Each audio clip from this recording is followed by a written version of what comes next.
Daf Lamed, on est dans la Mishnah. Evi'u le bet parva. Alors, Evi'u le bet parva. C'est un endroit qui s'appelait Bet Parva. On va voir après pourquoi il s'appelait Bet Parva. Il y a des qui disent que c'est un sorcier qui s'appelait Parva à Jérusalem. Oui, et que c'est bien qu'ils ont construit cette partie au Bet Amikdash. Et vu où le Bet Parva ou Bakodesh Hayeta. Elle était sur le toit de Bet Parva, il y avait le mikvé du Kohen. Et là-bas, le Kohen, il faisait la Tvila Shnia. On a dit que la première, il trempait dans un mikvé à l'extérieur. Le travail du Yom Kippour, c'était qui Bemakom Kadosh. Il faut aller au Bet Parva.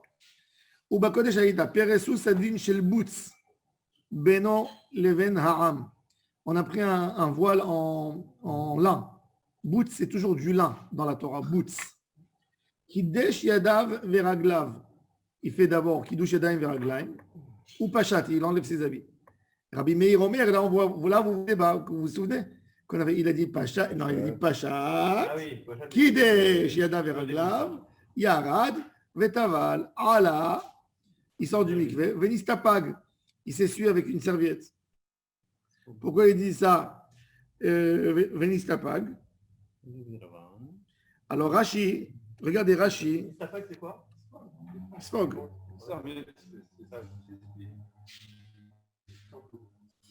Dans Daf Lamed Aleph Amud Bet, pourquoi le Kohen? Alors vous allez me dire, qu'est-ce que ça veut dire ça? Ala Venistapag, bien sûr. Ala Venistapag. Qu'est-ce que tu veux qu'il ne s'essuie pas? Alors il te dit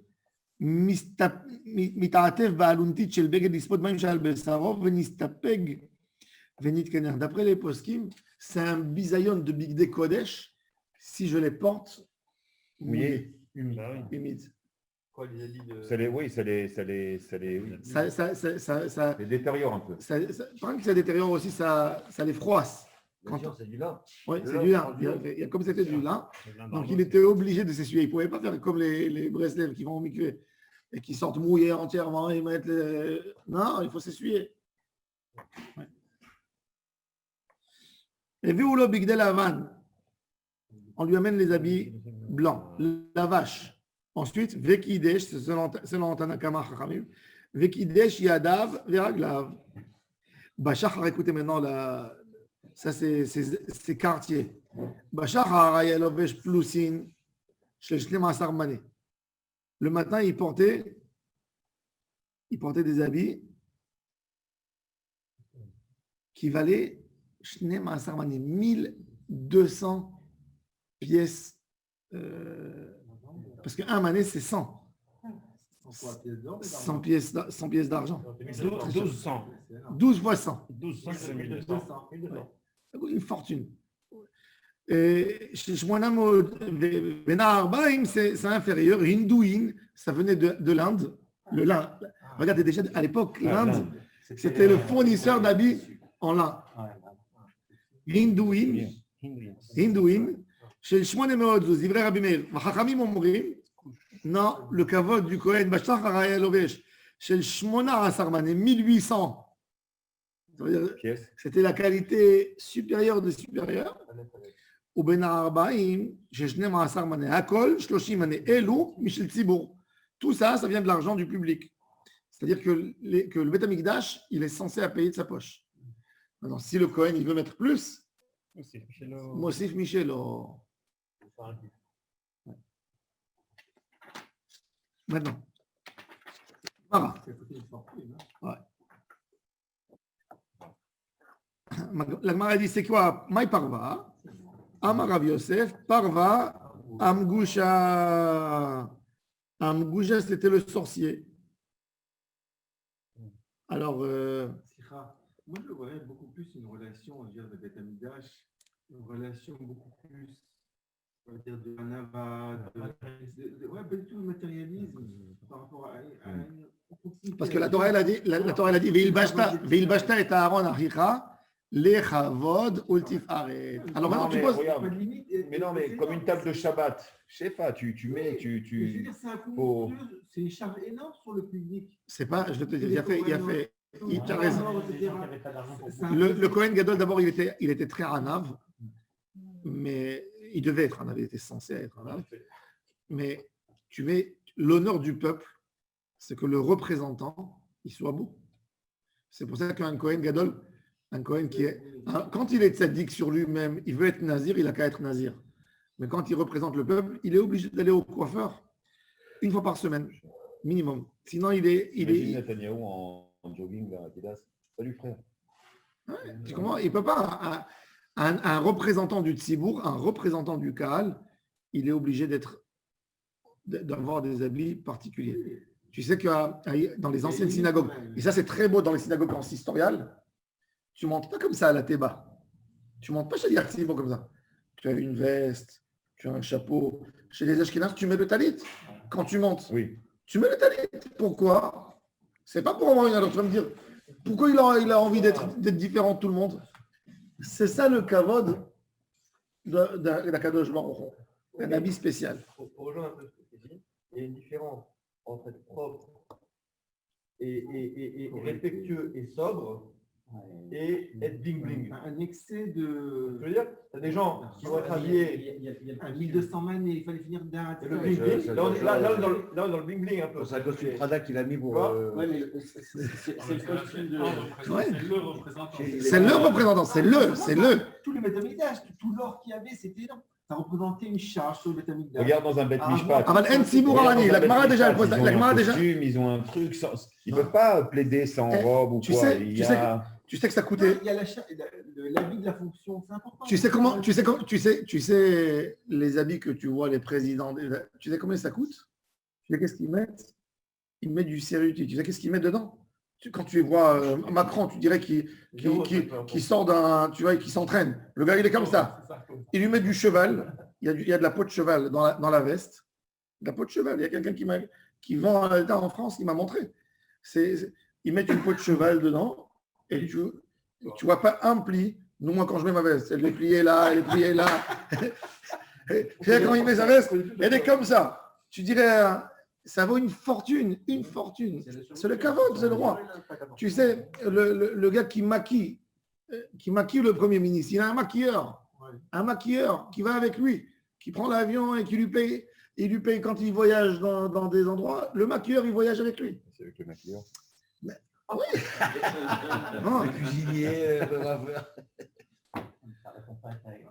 Non, mais c'est. Sa Non. question, elle n'est pas là. Sa question, elle est. est-ce Je que c'est comprends. physiologique Non, cette que question. cet argent soit dépensé alors qu'il y a des gens qui n'ont peut-être pas d'argent. Cette pour manger, cette question, je vais t'expliquer. c'est ça, le Cette fond de la question, elle a lieu quand tu vois un homme qui est différent, qui est indifférent à la tristesse et à la douleur de son peuple. Mais quand tu voyais le Kohen Gadol à la maison se comporter d'une simplicité incroyable, et quand il venait au Beth Amikdash, il sortait pas dehors comme ça. Il venait avec des habits simples et il mettait les habits de fonction.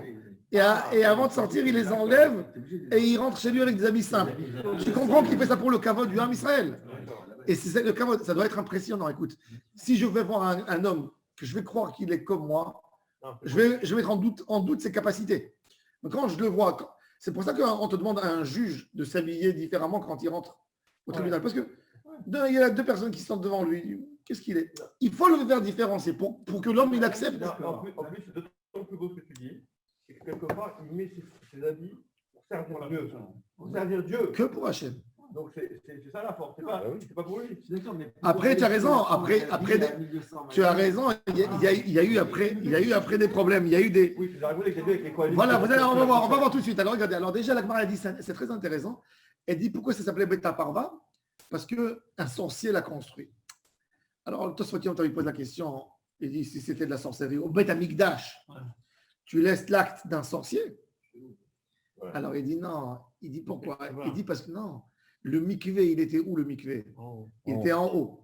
Comment il fait monter l'eau sans qu'elle soit pas saoule pour mikvé? D'en bas en haut, c'est de l'eau. Il faut faire un haut d'eau. Comment tu fais monter l'eau? Si tu prends avec des seaux, c'est Maïm chez Ouvim. Et ils n'avaient pas toutes les techniques qu'il y a aujourd'hui. Donc, il dit que ce Beth Parva, c'était un architecte qui a fait cette chambre-là, qu'il a construite. Et il a fait passer l'eau d'une manière que l'eau, sans aucune pompe, avec une manière mécanique, elle monte d'en bas en haut. Et elle remplissait avec des... technique hein, pour un ananas. Ouais, moi aussi, j'aimerais bien comprendre, j'aimerais bien savoir. Et Sans mécanisme, sans pompe. sans pompe, sans rien. Et c'est pour ça que tout le monde, quand il voyait ça, il disait qu'il est sorcier, ce monsieur Parva, ce Amgoucha. Mais il a pété Chouva, c'est pour ça qu'ils ont quand même gardé son nom. Non, mais les Mefarshim, ils expliquent qu'en fait, il a construit avec une chokhma extraordinaire. Il ne voulait pas dévoiler comment il a fait. Et il a fait une technique pour remplir l'eau qu'il y avait en haut, un mikvé. Il faut que ce soit de l'eau. Mais là, on est dans le temple. Oui. Dans le temple, tout n'a pas été dicté par Dieu. Pardon? Tout n'a pas été dicté par Dieu. Comment chaque chose devait être construite. Non, mais c'était le deuxième temple. Ah. Le premier temple, le tabernacle, il a été dicté par Dieu, C'est ça. mais pas le temple. D'accord. Le premier temple, c'est Salomon. Là, on parle du deuxième. Là, on parle du temple de Hérode, celui-là. C'est le 5e temple. Parce que dans le deuxième. Dans le deuxième. loupé 3 alors. Il y a fait Hérode. Non, il y a eu Quand on parle du premier et deuxième, on parle de où on a fait. La finalité. Le deuxième temple, il a duré 420 ans. Oui. Ezra, il construit le premier, petit, avec des petits moyens. 50 ans plus tard, ça ne convient plus au peuple. On casse, on élargit. Plus tard, 100 ans plus tard, ça ne convient plus. Après, il y a on réarrange. Après, il y a les Grecs qui viennent, ils tapent en Israël. Ça détruit tout. Ils cassent, ils tombent en ruine. Hérode, c'est lui qui fait le plan d'une vraie esplanade. Il prend le mont du temple qui est comme ça et il construit une muraille en bas et il remplit des arcs et il met de la terre en haut. Il récupère en haut une esplanade qui fait 144 000 mètres carrés. Droit, en une seule plaque. Et il va mettre en haut, il va mettre le temple, il va le faire bien plus grand et il va récupérer toute la cour, tout ce que vous voyez. Le mur qui fait 435 mètres, quand vous voyez la corne de la muraille du Kotel, jusqu'au bout de l'intérieur, Davidson, jusqu'au bout de l'autre côté, qu'on sort dans le quartier musulman, ça c'est les murs que Hérode a fait, les 4 murs sur des fondations qu'il y avait en bas. Le côté de la Maravie, il y avait des fondations de David déjà, et il a fermé en fait, il a fait un gros carré énorme, il a entouré le mont du temple, il a rempli avec la terre. Il était obligé pour ça de faire des murailles pour tenir la terre en haut. C'est pour ça qu'il y a des pierres en bas, des pierres énormes qui pèsent 150 tonnes. Et il a monté un mur dessus. Il y a de la terre, il y a des arcs. Et vous voyez le résultat jusqu'à aujourd'hui. 2000 ans, ça ne bouge pas. La pierre, des pierres de taille énorme. Et en haut, qu'est-ce qu'ils ont fait maintenant les musulmans pour récupérer, comme il a fait des arcs? Ils ont creusé en bas, ils ont vidé la terre et ils ont fait des mosquées dans les arcs de Hérode d'en bas. Parce que Hérode a fait tout ça pour donner une hauteur, pour que ça soit égal. Donc, en fait, qu'est-ce qu'ils ont fait? Ils sont descendus de leur mosquée qui est au milieu. Ils sont descendus comme ça. Et ils veulent rentrer dans les arcs. Et ils ont vidé. Maintenant, Hérode, qu'est-ce qu'il a fait à l'époque? Il a récupéré la terre. Et il y a là-bas de la richesse énorme parce que quand Hérode, il a cassé tout pour faire les travaux, il y avait des traces du premier temple. Et des temples qui étaient avant, qui étaient bien avant. C'est-à-dire donc là-bas, et ils ont fait sortir le Waqf, il a fait sortir. L'État d'Israël n'a pas surveillé, il était endormi quand ils ont fait ça. Il voyait des camions qui sortaient. Et il n'a pas pensé qu'ils sont en train de qu'ils sont en train de ravager tout. Et maintenant, ils récupèrent, jusqu'à maintenant, il y a des archéologues dans les endroits où ils ont jeté, ils ont fait des enquêtes où ils ont jeté cette terre, et ils sont avec des tamis. Et ils tamisent et ils trouvent là-bas des monuments extraordinaires, des pièces, Ils ont même trouvé une cloche du Kohen Gadol, une cloche du Kohen Gadol en or, qui était sur son habit quand il sortait le soir de Motzei Kippour et que toute la foule, elle était là pour lui embrasser les mains, que certainement ça a déchiré une de ses... Et ils l'ont trouvé. Ah, donc là, le soir de Kippour, c'est le seul soir où il sortait avec son habit? Oui, avec l'habit de Kohen de l'année. Ah. pectoral, On enlève pectoral sur lui, et le peuple le voyait, qui sentait, c'était le peuple, il voyait les habits du Cohen. Ça devait être Je croyais qu'il extraordinaire. venait avec des habits normaux. Il rentrait avec ses habits normaux, mais il sortait dehors, sinon on ne sort pas comme ça. Il sortait avec le pectoral sur lui. C'est pour ça qu'une fois, il y a une pierre qui est tombée du pectoral. Il y avait la foule. Et ils ont cherché à acheter une pierre, ils l'ont acheté chez Dama Benetina. Bon. Alors, il nous dit donc, en tous les cas, Parva Amgusha, Peresus Sadim Shelbutz. Pourquoi on lui mettait un voile en lin? Mets-lui un voile en coton. Pourquoi tu as besoin de mettre un voile en lin? Pourquoi j'ai besoin du lin? Si l'idée, c'est que... Bon, maintenant, on comprend bien.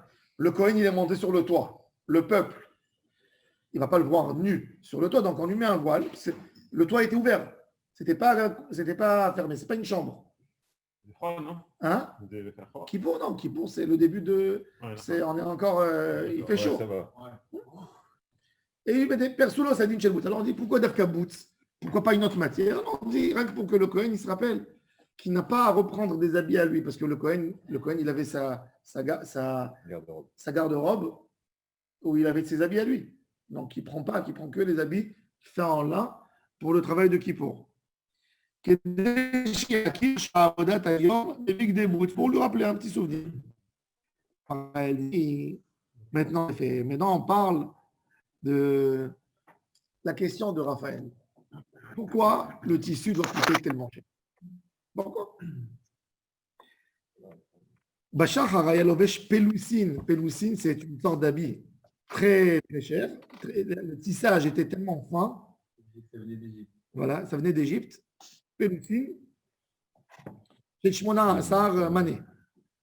La Gemara a dit, qu'est-ce qu'il est venu nous dire entrant dans la morale, dans l'histoire? Qu'est-ce qu'il vient de nous dire le Tana? Quand il nous dit 12, 18, ça veut dire, il veut me dire que sans ça, c'est pas valable. Si j'ai pas payé 18 manées, c'est pas valable. Si le Cohen, comme tu dis, il dit, moi, je suis un homme simple, je veux du simple. C'est valable ou c'est pas valable, ça Avoda? Mignena, Atalash, Moïlan, qu'est-ce qu'il vient nous dire? Akamash Ma'alan, débattir, Mehanelona Avida. C'est-à-dire que si c'est un peu moins que ça, c'est pas bon? Ha, Ibatir Mehane, Outfe Ahane, Letlan ba de Kule Alma, Mia de Shahar Adifé. Il dit non. Il dit, Bémet, on n'a pas abaissé la valeur des deux. Ça veut dire 30. Il faut mettre 30 sur les deux. Mais la Gemara a dit, mais si le Kohen Gadol, il veut par exemple, lui, il dit, moi, je veux que l'habit de Ben Arbaim, il coûte. On lui donne un pack. Ça veut dire, on lui dit, il dit, moi, je veux que Ben Arbaim, je veux que ça coûte 5 manées. Et je veux que celui du matin, où je vais rentrer au Kodesh HaKodashim, 25 je veux mettre. Enbaya. Enbaya. C'est l'inverse qui est pas bon. Hein? Le prix, il est subjectif. Ça veut dire, il faut savoir que l'habit du matin, c'est quoi l'habit du matin? L'habit du matin, c'est l'habit où il va rentrer Kodesh HaKodashim.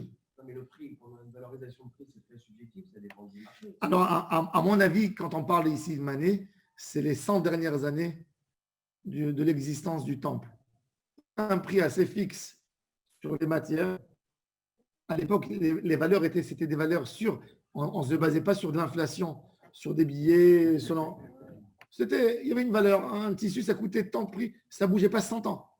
Et donc, ils avaient plus ou moins, ça veut dire, il fallait mettre le matin, le Kohen Gadol, il va rentrer, il va faire la Ketoret, il va faire toute la Avoda du jour, il va rentrer au Kodesh HaKodashim pour poser les encens sur l'encensoir, et il va rentrer. Alors, il voulait mettre l'habit, le top. Alors, on lui dit, tu sais quoi? Nous, on te donne un pack de 30.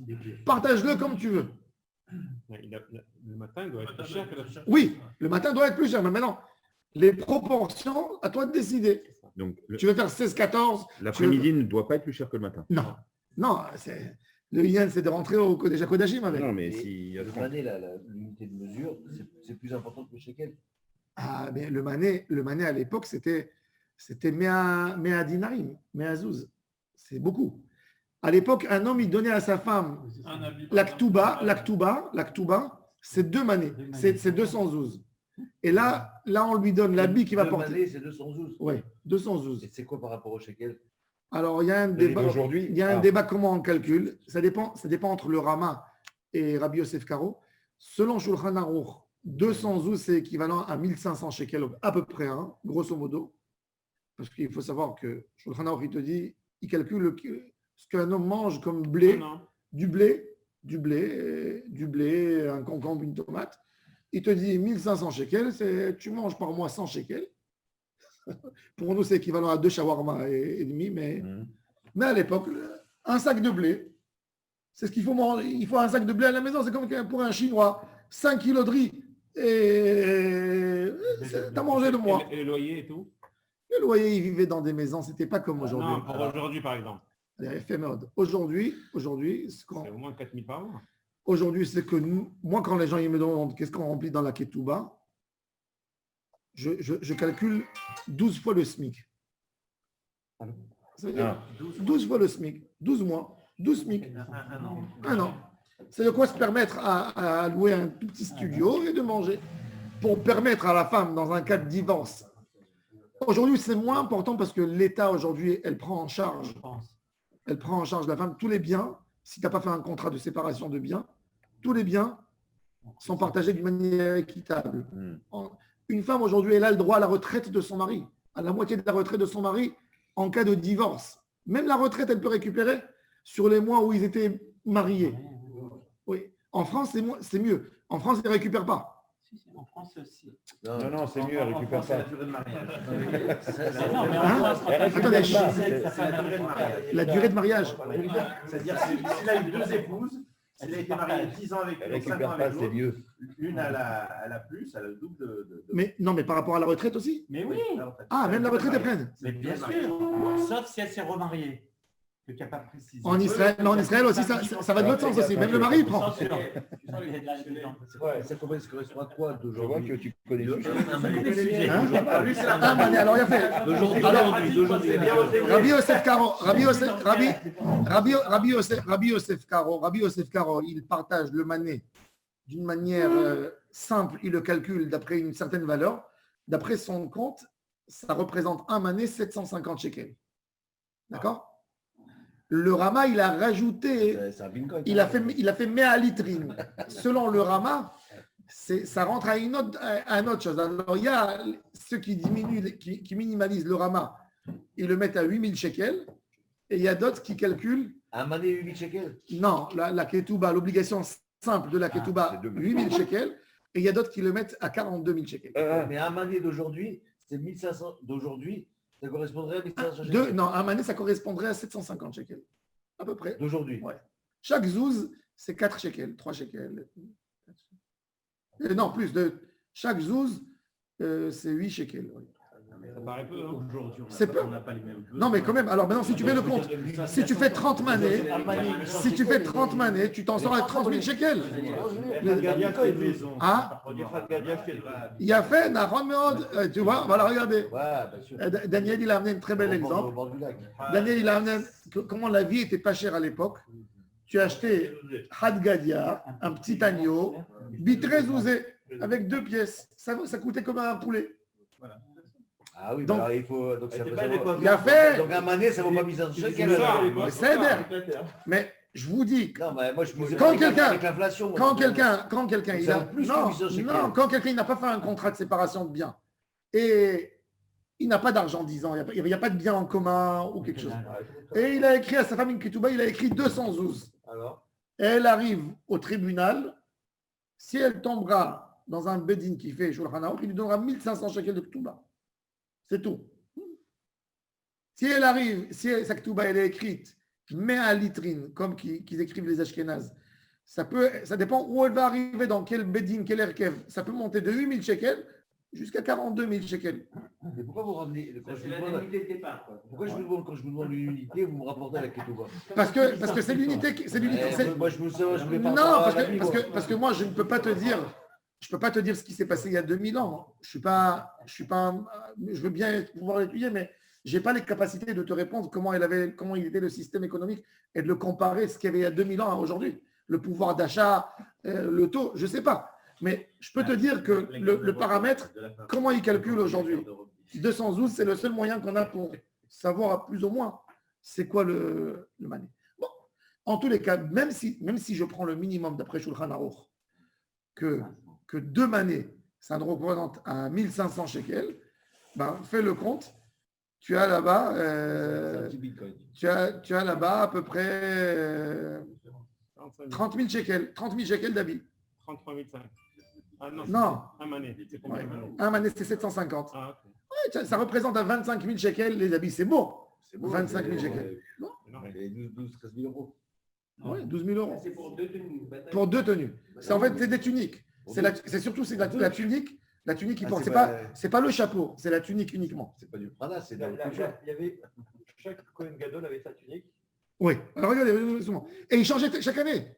Non. Ah oui. Attendez. Et il faisait quoi des anciens? Ah, on va voir. Je vois que dans le commerce, non? Alors, regardez. C'était quand les soldes? Maintenant, l'Agma a dit, on l'embête pas s'il veut augmenter ou baisser et jouer entre eux. Enbaya. L'Agma a dit, mais des coulées à Alma, même selon Rabbi Meir, même selon Chachamim, des shahar adif et les habits du matin, ils doivent avoir la priorité par rapport à la qualité. Mais Nalan, d'où on apprend ça? Amar Avruna Brede Raveilae, il dit Amar Kra, c'est écrit. Bad, Bevad, Bad.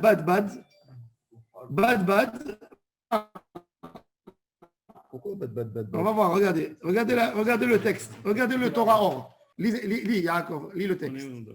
Bad, vas-y. Ketonet bad kodesh ilbash. Umirnese, Umirnese bad. Iyu al Besaro, ou Bavnet, Bad Yarko, ou Mitzefet, Bad Vitznov. Il y a 4 fois le mot Bad. C'est-à-dire quoi? C'est-à-dire, 4 fois il est écrit dans les habits du matin le mot Bad. Ça te montre l'importance, comment la Torah elle insiste là-dessus. On continue. Bad. Mouvrar. Bebad. Bebad. Bon. Mais ils ont posé une question. Le prophète Ézéchiel, quand il a parlé du Kohen Gadol, le Ézéchiel était des Kohanim. Il vivait à Anatot, Ézéchiel. Il faisait beaucoup de reproches à ses frères Kohanim quand il rentrait au Beth Amikdash. Il voyait comment c'était léger à leurs yeux. Et il faisait des reproches. Pourquoi vous faites ça? Pourquoi vous faites ça? Pourquoi vous faites ça? Alors il leur donne un ordre. Qu'est-ce que vous allez faire? Alors, regardez Ézéchiel. Je lis ici, il lit entièrement le texte. Il est dans son intégralité. Et il nous dit comme ça. Ubetzetam el achatzar achitzona. El achatzar achitzona el am. יפשטו את בגדיהם אשר הם משרתים בה והניחו אותם בלשכות הקודש ולבשו בגדים אחרים ולא יקדשו את העם בבגדיהם. Ézéchiel, il s'est énervé sur les Kohanim qui sortaient dehors dans la rue des fois avec des habits de fonction. Qu'est-ce que vous sortez dehors comme ça? Enlevez, mettez vos propres habits. Et vous laissez dans les garde-robes au Beth Amikdash vos habits, vous ne rentrez pas. Il y avait des Kohanim, ils allaient au marché, ils faisaient les courses avec les habits du Beth Amikdash. Il dit, mais vous êtes fous. D'abord, vous pouvez toucher quelqu'un, il va rendre impur l'habit. Et en plus, vous faites fauter le public. Pourquoi vous faites ça? Donc, il leur fait un reproche. Et l'Agma a dit, qu'est-ce que ça veut dire Begadim Acherim? Il dit, Ézéchiel, il dit le prophète, c'est quoi Begadim Acherim? C'est intéressant, parce qu'on veut savoir par rapport au Kohen Gadol. Est-ce que le Kohen Gadol, par exemple, il a le droit de sortir avec les beaux habits du Beth Amikdash pour montrer son statut? Il veut aller dans un endroit, il veut qu'on sache qu'il est Kohen Gadol. Alors, regardez, alors on va voir. Maï, alors la question a dit, Maï la vacherim, chashuvim mehem, lo. Ça doit être inférieur. Alors maintenant, c'est intéressant. C'est-à-dire que quoi? Qu'est-ce qu'il t'a dit, Ézéchiel? Maintenant, moi, je vais amener une preuve. Déjà, je vais amener une preuve pour savoir d'où je sais que ça doit être plus important. Ça veut dire que plus tu es dans le Kadosh, ça doit être des habits plus Kedoshim. Après, c'est Acherim. C'est quoi Acherim? Que tout le monde remarque que ce n'est pas le même habit. Il faut que les gens qui te voient, ils disent, ah, bon. Alors maintenant, donc ils ont amené, en fait, donc en réalité, nous on a pensé au début Begadim Acherim, Maï Acherim, Chashuvim même, on a pensé que, j'ai dit non, Proti même. Acher, c'est vrai que C'est rabaissant. c'est vrai que Acherim, ça peut être inférieur, mais normalement, quand on te dit Acherim, l'Ichora, la conséquence, la Gemara comprend que Acher, ça doit être remarquable. Qu'est-ce que les gens ils remarquent toujours? Ils ne remarquent pas la qualité. Ils remarquent quand c'est inférieur. Le Ben Ishra, il raconte dans Ben Yoyada, il dit que tout ça c'est faux, c'est que dans les yeux des gens. Il raconte une histoire à Bagdad, une vraie histoire véridique. À Bagdad, il y avait une coutume que Shabbat Khatan, le Khatan, il s'assoit à côté du Aaron Kodesh où le rabbin il s'assoit. Et le Khatan, il rentrait toujours en retard à Hachem Melech. Pourquoi? Parce que tout le monde est debout, tout le public est debout, et tout le monde se lève, lui fait kavod. Et il venait avec un habit spécial qu'il portait pour le Shabbat Khatan. Et c'est un défilé, tu vois. C'est comme le cortège qu'on fait avant le mariage. Tout le monde est là, lui applaudir, et il passe comme ça. Et il y avait deux amis, un d'une famille très pauvre et d'un d'une famille riche. Et ils se sont mariés la même semaine. Et comme ils étaient très amis, le riche, il a dit au pauvre, écoute, toi, t'es mon frère. Mon père, il m'a acheté un super beau costume. Mais j'ai déjà mis un beau costume au mariage, je veux que tu kiffes. Je te donne, ils avaient la même taille à peu près. Je te donne le costume que mon père m'a cousu pour Shabbat Khatan. Et toi, tu me donnes le tien. Lui, il avait un simple et le riche, il a fait un beau. Ok. Alors, le pauvre, il rentre. Le pauvre, il rentre Shabbat dans ce cortège. À Hachem Melech, il rentre. Alors, quand ils sont tout le cas est debout, ils sont en train de regarder, vous savez, comme les défilés. Et un, il dit à l'autre, il s'est appliqué pour Shabbat. Regarde quel bel habit il a. Celui-là, hein, combien il vaut l'habit? Il doit coûter 10 000. Il dit, non. Il a dû payer, ça doit être du faux. Ça doit coûter 200, 300.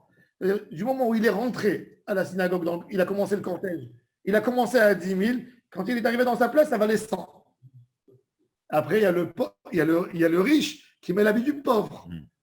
Il rentre, il dit à l'autre, franchement, c'est ça ce qu'il porte, il est tellement riche. Il dit, mais quoi, tu ne sais pas, si lui, il porte ça, ça doit être de la haute couture. Voilà. Il est rentré à 100, il a fini à 10 000. Dans la tête des gens, tout marche le contraire. Quand tu te dis, si demain tu vas voir un homme riche qui va mettre ça deviendra la moitié, ça coûtera cher. C'est les gens qui donnent. C'est vrai. C'est pour ça qu'on dit en hébreu. Comment en hébreu il s'appelle le beged? Beged, boged. C'est un trait, c'est de la trahison. C'est du mensonge, le beged. Ah oui, bien sûr. C'est maquillage, il fait son reproche. Le premier maquillage. Oui, on se le fait en or et il disait c'est pas beau. Baguette, c'est vêtements. Celui-là et l'autre qui l'écrase, tout ça. Et en même temps, Vous devez payer les Kohen Gadol. C'est spécial. Comme si le Kohen Gadol il met son habit à lui. Les gens ils savent qui c'est le Kohen Gadol. Oh, il a fait mal. Regardez. Maintenant, vous allez voir des gens. Regardez. Tane Ravuna Bar Yehuda v'Amre la Rav Shmuel Bar Yehuda. Ahar shekalta avodat tzibur. Kohen שעשתה לו עמו כותונת לובשה ועובד בעבודת יחיד ובלבד שימסרנה לציבור. Regardez quelque chose d'extraordinaire. La Gemara a dit il y avait des Kohanim d'Olim. Ils disaient un mois, pour eux c'était peu, payer 15 000 shekels au second temple, parce que il y avait beaucoup de choufouni déjà. On arrive déjà à la fin. Il dit, moi je veux mettre 100 000. C'est un défilé. Ils ont dit, Chachamim, En Baya, Shoufouni. Et il dit, En Baya, tu veux payer 100 000. L'habit, avant de sortir, tu l'enlèves, il appartient au Beth Amikdash. Ben oui, hein. C'est pas à toi, monsieur. Tu veux, tu l'offres au Beth Amikdash après. Tout ça pourquoi? Pour décourager les gens à rentrer dans des concours. Parce que demain, il y a un Kohen Gadol qui est arrivé au poste de Kohen Gadol, il n'a pas assez d'argent. Tu incites les gens à payer. Et ça, c'était les takanot. Il y a des takanot de la ville Fès, par exemple, du XVIIe siècle. Assourd pour une kala de sortir plus que 3 bracelets pour le mariage et plus qu'un collier et un habit brodé d'une certaine brodure, pas plus que ça. Pourquoi? Parce que ils vivaient tous dans un méla. Quand une fille, elle mettait du beau, l'autre demain, elle voulait, et les pauvres monsieur qui n'ont pas d'argent. Donc, ils ont interdit. Ils ont interdit. Malheureusement, c'est ce qu'on a aujourd'hui. Tous les mariages. Chez les chassidim Gour, par exemple, les chassidim de Gour, le rabbi, le Lev Simcha, vous savez, les chassidim, ils mettent le shtraimel et tout ça. Ça coûte une fortune, le shtraimel. Lui, il a dit, vous mettez un spodik. Spodik, c'est de la fourrure simple. Petite fourrure, ça coûte pas cher. Et un jour, il a vu que des chassidim, ils sont venus, il a dit, si vous allez mettre des... Si je vois un qui rentre dans mon Beth Midrash avec des chapeaux chers, ben moi, j'enlève mon chapeau, je vais qu'avec une kippa. Des takanotes. Ils ont fait non. Ouais, mais ils ont fait des takanotes. Ils ont fait des takanotes. Chez eux, par exemple, pour une Brit Mila, on n'a pas le droit d'inviter plus que 50 personnes. Celui que tu invites plus que 50 personnes, tu as le droit de mettre sur la table que des gâteaux, un cake simple. Il est descendu au petit détail. Pour un mariage, pas plus que 100 personnes de chaque côté et le prix, pas plus que 150 shekels à part. C'est assaut. Maintenant, il y a des chassidim qui font. Ils disent, si vous faites, vous n'êtes plus mes chassidim. Allez vous chercher un autre âme. Et c'est comme ça, et ils tiennent à ça. Ça veut dire, il y a quelqu'un... Pourquoi? Pour ne pas faire un concours dans la chassidut. Exactement. Parce que on avait des blouses. Hein. Il y en a qui s'endettent pour faire le plus beau mariage du village. Et tout. Des fois, tu vas manger, tu vois les choses. Il y a des gens qui ont honte. Ils ont fait ces takanotes et ça garde, ça préserve le noyau. Ils ont de l'argent, c'est pas qu'ils n'ont pas d'argent. Mais celui qui n'a pas, le jour d'une simcha, il a interdit, par exemple, il a interdit au khatan d'acheter un habit qui vaut plus que $200. Ça veut dire, il a pris un standard simple, tu sois milliardaire. Après, dans ton Shabbat khatan, va faire ce que tu veux. Ça ne m'intéresse pas. Mais quand tu te montres en public, je veux que tout le monde soit pareil. Qu'on n'embête personne. Il a fait moins, il a fait plus, il n'y a pas. Comme il s'appelle le Rav, il est bien. Le rabbi de Gour, il s'appelait le Lev Simcha. Et il a instauré cette takana. Ah, il est plus là. Il a fait plusieurs takanot. Il a fait par exemple une autre takana qu'un jeune couple, si par exemple les parents du garçon, ils habitent à Jérusalem, les parents de la fille, ils habitent à Bnei Brak, première année du mariage, avant qu'ils aient un enfant, ils n'ont pas le droit d'habiter ni à Jérusalem, ni à Bnei Brak, ni à côté de ses parents à lui, pour justement que le couple il évolue. Et pas rien que ça. Au début du mariage, il dit les 5, et c'est pas ça. Il dit les 5 premières années du mariage, pour ne pas justement mettre un concours et qu'il y a de la pression sur. Pas rien que ça, oui. Et il dit les 5 premières années du mariage, même si tu as des parents riches qui veulent t'acheter un appartement, ils n'ont pas le droit, tu n'as pas le droit d'habiter dans un appartement à Jérusalem ou dans les villes où ça coûte cher, tu es obligé d'aller habiter ou à Hatzor Aglili, dans des endroits, la périphérie, ou à Arad, où ça vaut 300 000 shekels un appartement, 400 000 shekels. Pas plus que ça. Et il a fait même des filles, ça veut dire, pour ne pas inciter les couples à mettre la pression sur les parents, qui les aident. Voilà, l'autre, il réclame tant et tant d'argent. Après, il te dit 5 ans, c'est le temps de faire de l'argent, va habiter où tu veux. Mais ils ont gardé une structure extraordinaire et elle vaille qu'on aurait fait ça. Les gens. C'est génial. C'est pour ça qu'il a la Pardon? Il a le droit pourquoi ils avaient la bracha, les Hein? C'est que la chassidut de Gour. Non, maintenant, il y a d'autres chassidotes qui instaurent pareil. Quand ils deviennent grands, ils voient qu'il ils ne veulent pas se faire des discriminations et des différences sociales dans la société. Et les gens, ils sont contents. Parce que ça ne t'oblige pas de. Quand il fait un mariage, tu sais, à Bnei Brak, quand tu es. Le père, il a fait un arrêt cardiaque. Les Satmers, ils n'ont pas fait ça. Même les Satmers, maintenant, Les Satmers, ils ont fait ça. il y a des organisations. À Jérusalem, par exemple. Eux aussi, ils sont beaux, les Satmers. À Jérusalem, vous avez des salles. Il y a des salles qui vous font le mariage. Ils vous font tout, mais à condition. Ça veut dire que c'est des salles que dorénavant, il n'y a que 250 invités. Ça veut dire, il te dit, tu veux déclarer que tu n'as pas d'argent, que tu veux faire un mariage simple, une barrière. Mais moi, je ne vais pas te faire le prix pas cher et toi, tu vas aller ramener après d'autres choses. Non. Tu veux, il y a 200, on fait 230 par 250. On comprend bien que tu n'as pas d'argent, mais ne me dis pas, j'ai pas d'argent et tu vas inviter 500 personnes. Ah oui. 200 personnes, 250 personnes, tu payes la part $15. Le meilleur avec le Corona, c'est 80, tu fais 80 et sur YouTube. Oui. Mariage 2.0. Oui, bon, c'est vrai. Mais en tous les cas, bon, c'est. Alors, la Gemara a dit, alors, qu'est-ce qu'il faisait? Il était obligé, je veux bien que tu veux t'habiller beau et bien et plaire à tout le monde. Tu offres les habits après au Beth Amikdash. Nous, on va décider ce qu'on va faire avec. Le Gizbar du Beth Amikdash, il va décider. En baya. Pshita, la Gemara a dit,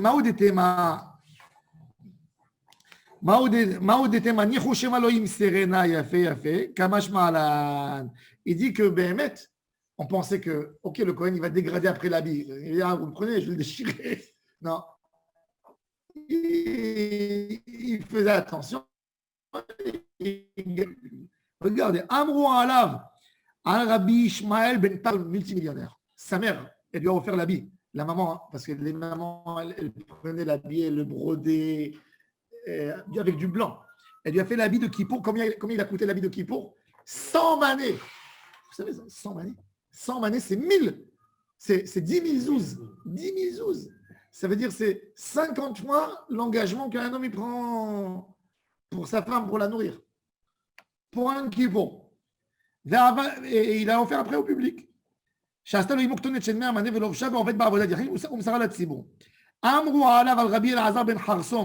Écoutez ça maintenant.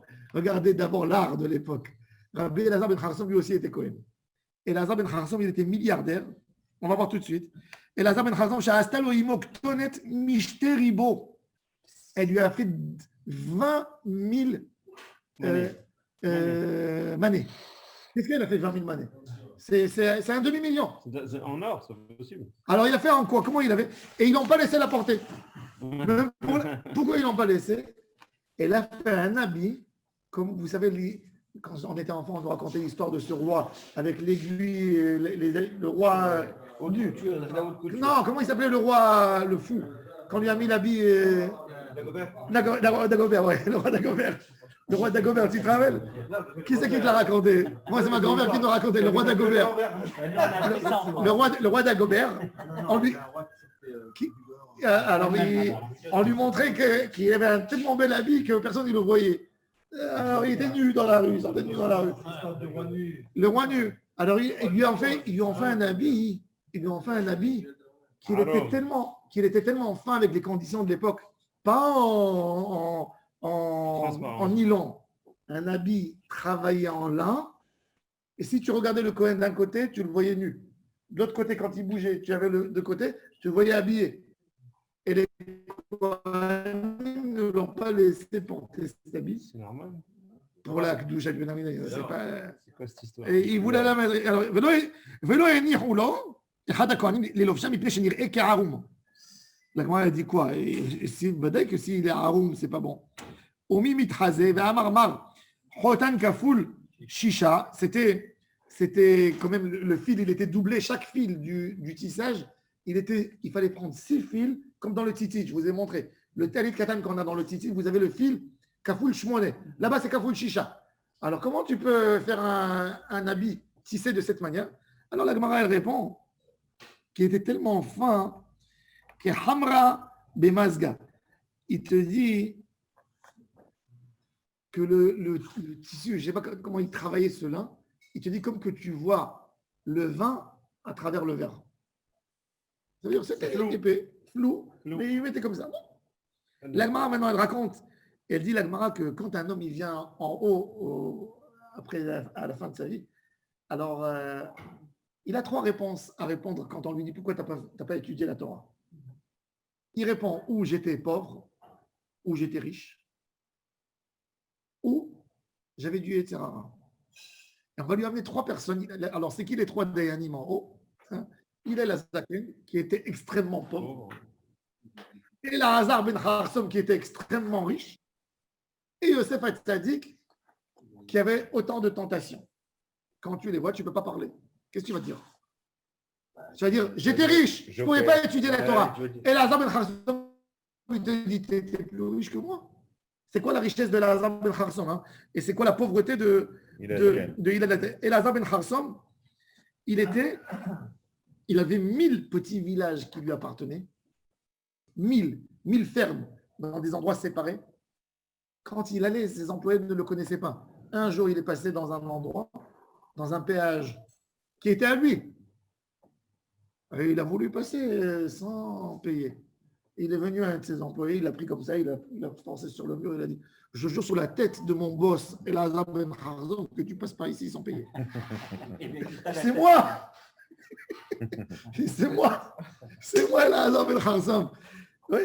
Et Hillel Azaken, la misère de Hillel Azaken. Hillel Azaken, il se nourrissait, la Gemara raconte, bon, je vais la faire bref, parce que après on va la lire dans les mots. Hillel Azaken, il était maçon.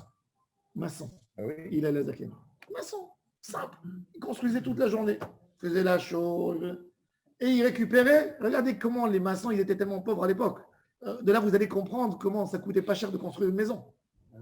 Puisque Hillel, il récupérait un trafic. Trafic, c'est quoi? C'est un centième de zouz. Un centième.